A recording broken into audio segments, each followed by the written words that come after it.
नमस्कार दोस्तों, always top के इस ऑनलाइन प्लेटफॉर्म पे एक बार फिर से आप सभी लोगों का हार्दिक स्वागत व अभिनंदन। दोस्तों, हम कर रहे थे अभिलेखों के बारे में। आज अपनी ये तीसरी क्लास है और अंतिम क्लास है। अभिलेखों से संबंधित कई बार क्वेश्चन पूछ लिए जाते हैं, इसलिए आप लोग इस टॉपिक को बहुत अच्छे तरीके से पढ़ के जाना और समझ के जाना इस चीज को, क्योंकि हिस्ट्री का ये टॉपिक है। कई बार क्या होता है, बच्चे ये सोचते हैं कि हिस्ट्री में से सर क्वेश्चन ही नहीं आए हैं, कल्चर के ज्यादा क्वेश्चन है, लेकिन वो गलती करते हैं। क्योंकि कल्चर सारा सारा क्या है, कल्चर हो गया, स्थापत्य हो गया। अगर मान लो मैं आपसे पूछूं कि बताओ कुंभलगढ़ प्रशस्ति किसने लिखी थी, तब आप बोलोगे सर ये तो स्थापत्य में से क्वेश्चन आ गया है, हिस्ट्री में से तो आया नहीं। लेकिन अगर आपने कुंभलगढ़ या कुंभा के बारे में पढ़ा होगा तो आपको उसके बारे में पता लग जाएगा। ऐसी बुक्स के बारे में पूछे कि बताओ पीटू सूजा ने कौन सी पुस्तक लिखी थी, तो हालांकि पुस्तक अपन मान सकते हैं कि स्थापत्य कल्चर का टॉपिक रह जाएगा, लेकिन पूछा किससे जा रहा है।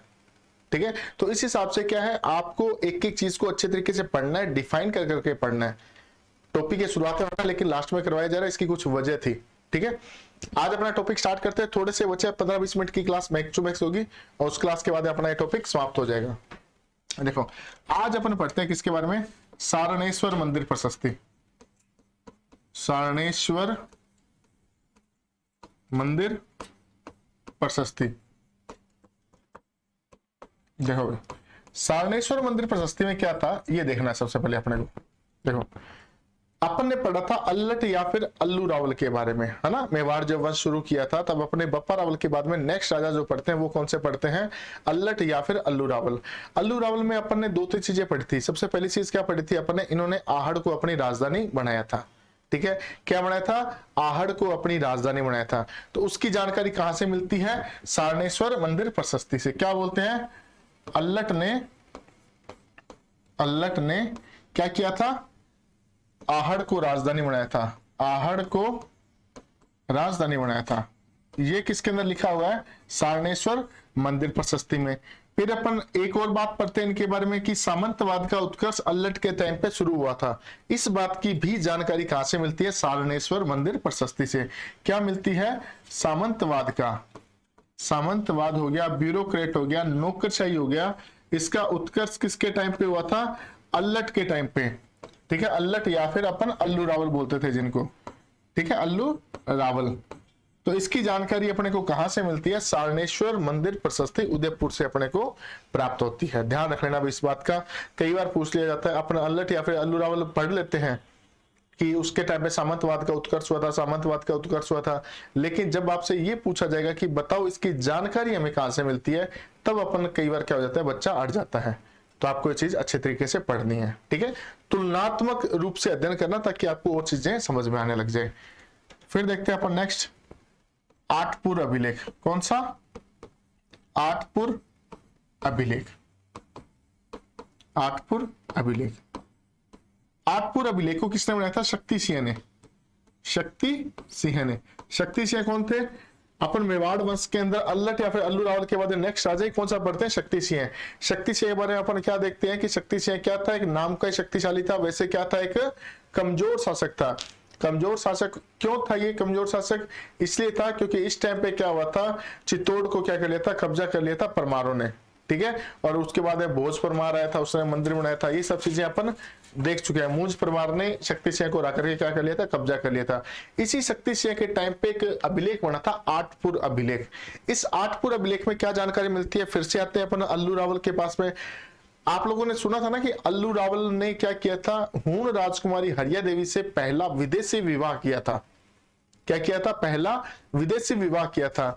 तो उस चीज की जानकारी हमें कहां से मिलती है, तो अपने को उस चीज की जानकारी कहां से मिलती है, आठपुर अभिलेख से। क्या क्या किसके बारे में जानकारी मिलती है, हूण राजकुमारी, हूण राजकुमारी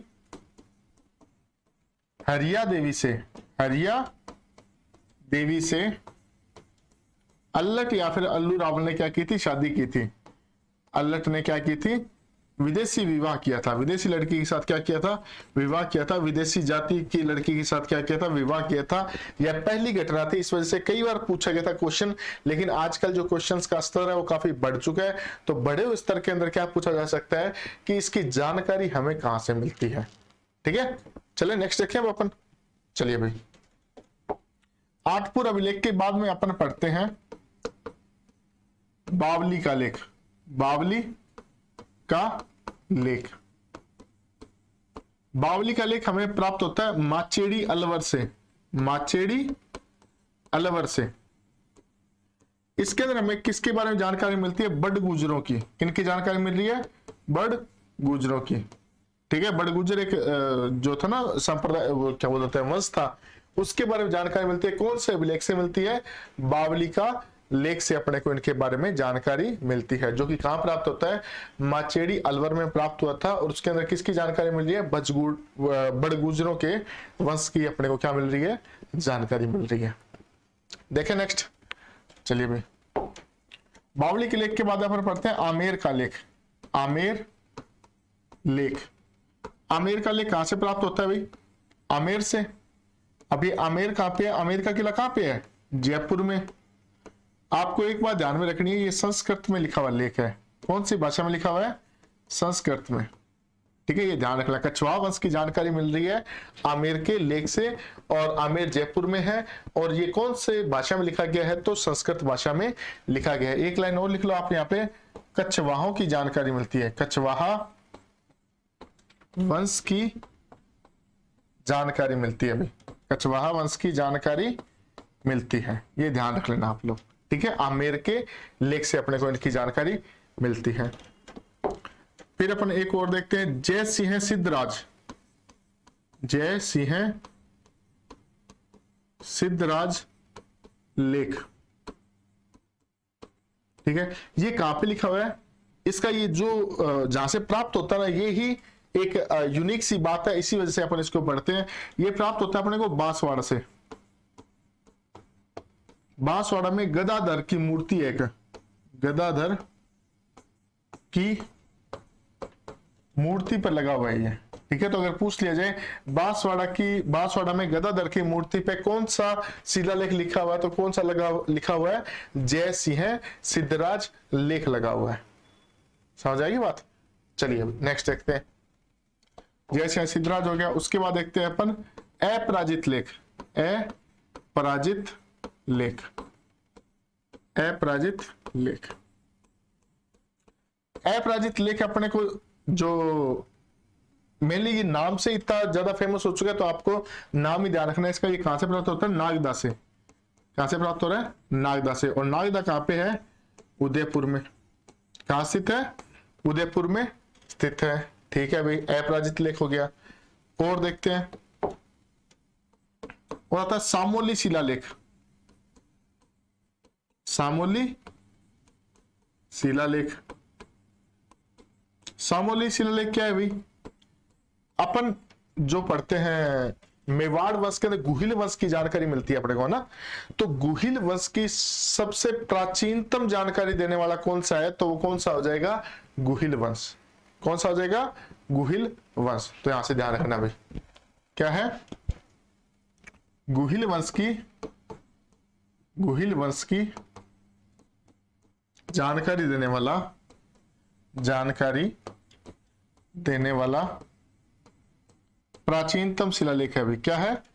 प्राचीनतम शिलालेख है। ठीक है, इसके अंदर क्या लिखा हुआ है?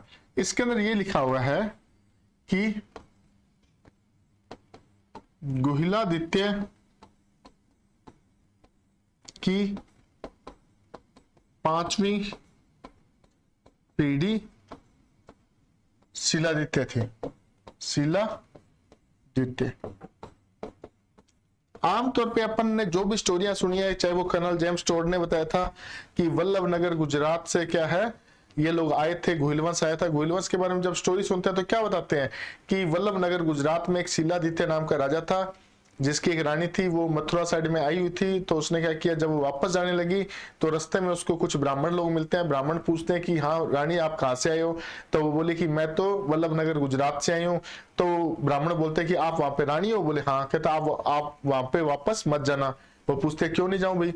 तो बोलते हैं कि वहां पे दुश्मनों का हमला हो चुका है और दुश्मनों ने क्या किया, आपके राज्य पे कब्जा कर लिया, आपके पति को क्या दिया है, मार दिया है। इस बात से रानी क्या हो जाती है, बहुत दुखी होती है। रानी बोलती है कि ठीक है मैं वहां नहीं जा सकती, लेकिन मेरा पति मर चुका है तो मैं भी अब क्या होंगी, सती होंगी।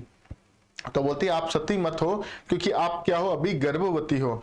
एक गर्भवती स्त्री क्या नहीं हो सकती, सती नहीं हो सकती। आप सबसे पहले अपने बच्चे को जन्म दो, जन्म देने के बाद चाहे आप मर सकते हो, लेकिन अगर आप बच्चे समेत मरते हो तो मतलब उसमें भी आप पाप के बाकी हो जाओगी।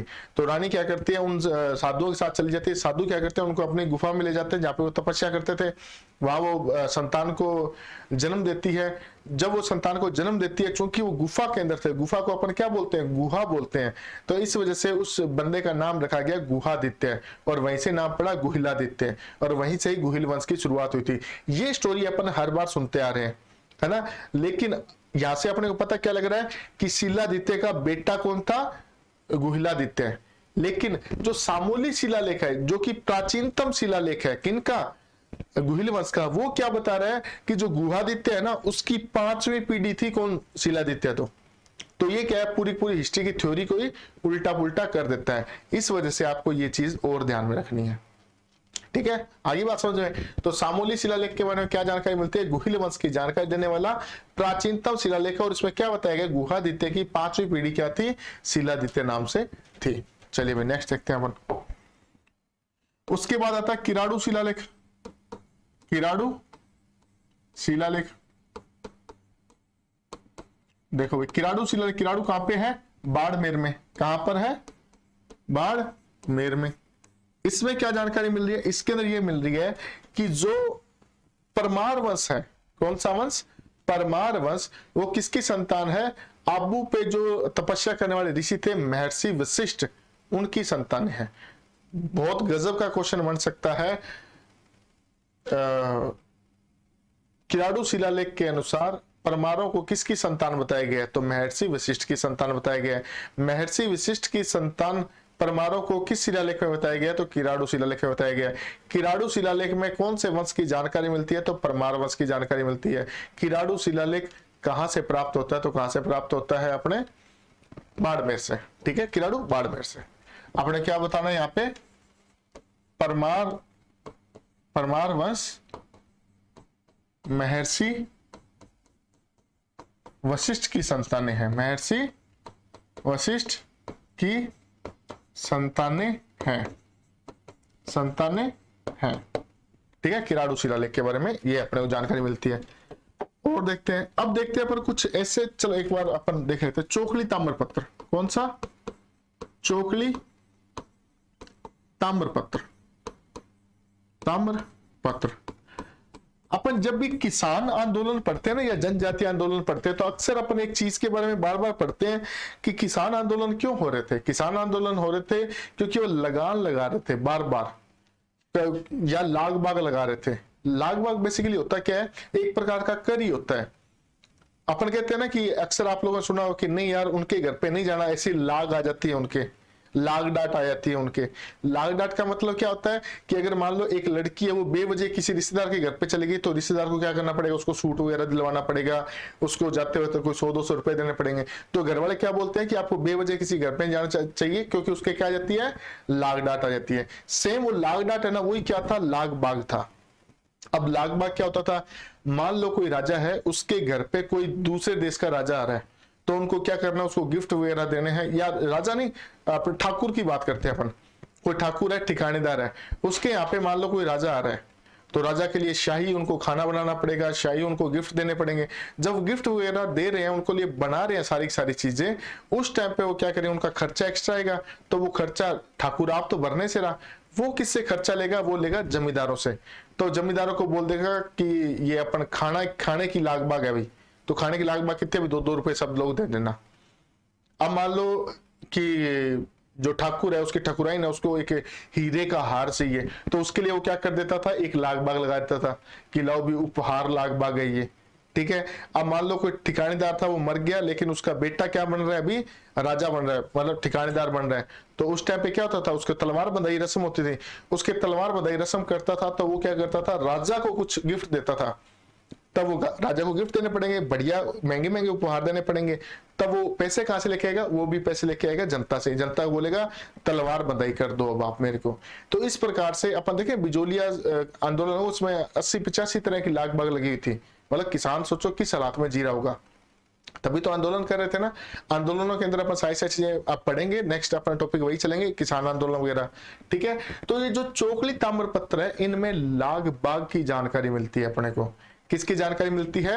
लाग बाग की जानकारी। तो ध्यान रखना भाई, वेरी वेरी इंपॉर्टेंट बन जाता है। लाग बाग की जानकारी देने वाला कौन सा शिलालेख है? तो ध्यान रखना, चोकली ताम्रपत्र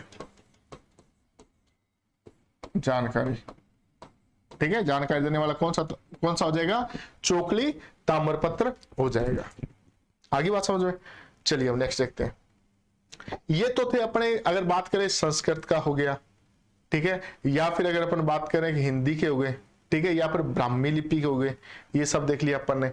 अब अपन देखते हैं कुछ अपने यहाँ पे ऐसे थे जो फारसी भाषा में लिखे गए थे। कौन सी भाषा में लिखे गए थे? फारसी भाषा में लिखे गए थे। उन शिलालेखों के बारे में भी अपन बात करते हैं। तो फारसी, अब यहां पे देख लेते हैं अपन, फारसी भाषा में या फिर उर्दू में या फिर जो तुर्की भाषा थे, उन भाषाओं में लिखे गए जो भी अपने को मिलते हैं। सबसे पहला मिलता है अपने को 2.5 दिन का झोंपड़ा। 2.5 दिन का झोंपड़ा, ये कहां पे स्थित है? तो ये स्थित है अजमेर में, ठीक है। आप लोगों को पता है ना, विग्रह राज चतुर्थ ने एक संस्कृत पाठशाला बनवाई थी, जिसको तोड़वा करके कुतुबुद्दीन ऐबक ने क्या किया था? यहाँ पे राजस्थान की पहली मस्जिद 2.5 दिन का झोंपड़ा का निर्माण करवाया था। तो यहाँ पे क्या एक फारसी शिलालेख लगा हुआ है, तो इसके बारे में अपन को पता होना चाहिए। दूसरा अपन पढ़े थे धाई बी पीर की दरगाह। धाई बी पीर की दरगाह, पीर की दरगाह। जब अपन ने चित्तौड़ वंश पढ़ रहे थे, चित्तौड़ के अंदर अंतिम राजा था रावल रतन सिंह। रावल रतन सिंह के बारे में जब मैंने आपको बताया था कि 1303 में वापस शाखा हो जाता है, और अलाउद्दीन खिलजी क्या कर देता है? पूरे के पूरे चित्तौड़ को बर्बाद कर देता है, लोगों को मार देता है, काट देता है, और अपने बेटे खिज्र खान को बुला करके बोलता है कि बेटा मैंने क्या किया है, इस चित्तौड़ को बर्बाद कर दिया है, अब तू क्या करेगा? इसको आबाद करेगा। और उसका नाम क्या रख देता है? चित्तौड़ का नाम बदल के क्या कर देता है? खिजराबाद। इस चीज की जानकारी कहां से मिलती है? तो ध्यान रख लेना, धाई बी पीर की दरगाह से इसकी जानकारी अपने को प्राप्त होती है, ठीक है। तो 2.5 दिन का झोंपड़ा कहां पे? अजमेर में। धाई बी पीर की दरगाह कहां स्थित है? चित्तौड़ में भाई, ठीक है। कहां पे स्थित है? चित्तौड़ में। और इसमें जानकारी किसकी मिलती है, ये आप थोड़ा सा लिख लेना, कहीं पे भी साइड में अटका लेना कि किसकी जानकारी मिलती है अपने को? खिज्र खान के बारे में जानकारी मिलती है कि उसको 1303 के अंदर चित्तौड़गढ़ सौंपा गया था, और उसका नाम चेंज करके क्या कर दिया गया था? खिजराबाद कर दिया था चित्तौड़ का नाम, ठीक है। लास्ट आता है अपना जहांगीरी महल। जहांगीरी महल शिलालेख। जहांगीरी महल शिलालेख है, ये अपने जहांगीरी महल अपन पहले ही पढ़ चुके हैं, महलों के अंदर पढ़ चुके हैं, कल्चर का टॉपिक था। उसके अंदर अपन ने देखा था कि जहांगीरी महल कहां स्थित है? पुष्कर के अंदर स्थित है, ठीक है। इसी पुष्कर के जो ये कहां पे स्थित है, पहले तो ये देख लो, पुष्कर में, ठीक है। ये पुष्कर में स्थित है। अब इसके अंदर जानकारी किस चीज की मिल रही है?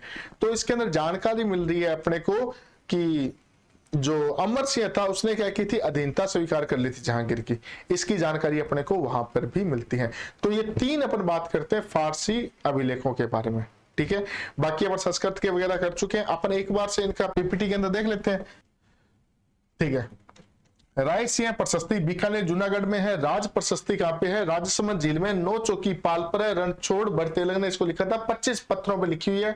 मेवाड़ का इतिहास लिखा राजसिंह तक, और मुगल मेवाड़ संधि के बारे में भी इसके अंदर जिक्र हुआ है। मैं आप लोगों को सारी सारी चीजें बता चुका हूँ। उसके बाद देखा था अपने जगन्नाथ राय मंदिर प्रशस्ति, ये कहां पे है? उदयपुर में, काले पत्थर पर लिखी हुई है। उसके रचयिता कृष्ण भट्ट थे। महाराणा प्रताप जीता था, जीते थे कौन से युद्ध में? हल्दी घाटी युद्ध में। और इस मंदिर के कारीगर कौन थे? बाणा व मुकुंद थे। फिर अपन देखा सारणेश्वर मंदिर प्रशस्ति उदयपुर में है। अल्लट के समय नौकरशाही प्रारंभ हुई थी, नौकरशाही की शुरुआत हुई थी, ये आपको ध्यान रख लेना, ठीक है। एक इसके अंदर वो चीज और याद कर लेना आप कि अल्लट ने क्या किया था? सामंतवाद का उत्कर्ष हुआ था और आहड़ को अपनी राजधानी बनाया था दोनों। उसके बाद जय सिद्धराज लेक तलवाड़ा बांसवाड़ा में गदाधर मूर्ति पर स्थित है। बावड़ी सिद्धराज लेक कहाँ पे, माचेडी अलवर में है, बड़गुजरों की जानकारी देता है। आमेर का लेक किसमें लिखा, संस्कृत में लिखा हुआ, कछवाहा वंश की जानकारी मिलता है और रघुकुल का बताया, रघुवंशी बताया इनको, ठीक है। उसके मान सिंह को, ये तो कोई बात ही नहीं है इसके अंदर, ये तो गलत ऐसी फालतू काम की चीज है। अपराजित शिलालेख नागदा में मिला है और गुहिल वंश शासक था उस टाइम के, इसके बारे में जानकारी मिलती है। दिलवाड़ा का शिलालेख कहाँ पे मिलता है, सिरोही के अंदर। दिलवाड़ा के मंदिर कहाँ पे, सिरोही में, माउंट आबू में, तो आप लोग इसका वैसे अंदाजा लगा सकते हो, बताने की जरूरत नहीं है। किराड़ू का लेख कहाँ से प्राप्त होता है, बाड़मेर में। क्या लिखा हुआ इसके अंदर, परमार वंश की उत्पत्ति वशिष्ठ के यज्ञ से हुए थे। हर्ष पर्वत शिलालेख, हर्ष पर्वत शिलालेख कहाँ स्थित होगा, हर्ष पर्वत है कहाँ पे, सीकर में, तो कहां से, सीकर में, ये आपको याद नहीं करना। उसके ताम्रपत्र शिलालेख, पहला है चोखली ताम्रपत्र। चोखली ताम्रपत्र से अपने को किसकी जानकारी मिलती है, लाग बाग की जानकारी मिलती है। किसकी जानकारी मिलती है, लाग बाग की जानकारी मिलती है। एक ब्रोच गुजर है जिसके अंदर अपने को सिक्कों के बारे में, इनके बारे में जानकारी मिलती है, ये आपको नहीं पढ़ना, आपको ध्यान रखना। लाग बाग की जानकारी कहां से मिलती है, चोखली ताम्रपत्र से मिलती है। उसके बाद अपन देखा फारसी अभिलेख। फारसी अभिलेख में क्या था, 2.5 दिन का जोड़ा, ये याद रख लेना, पहला फारसी लेख था भैया, ठीक है।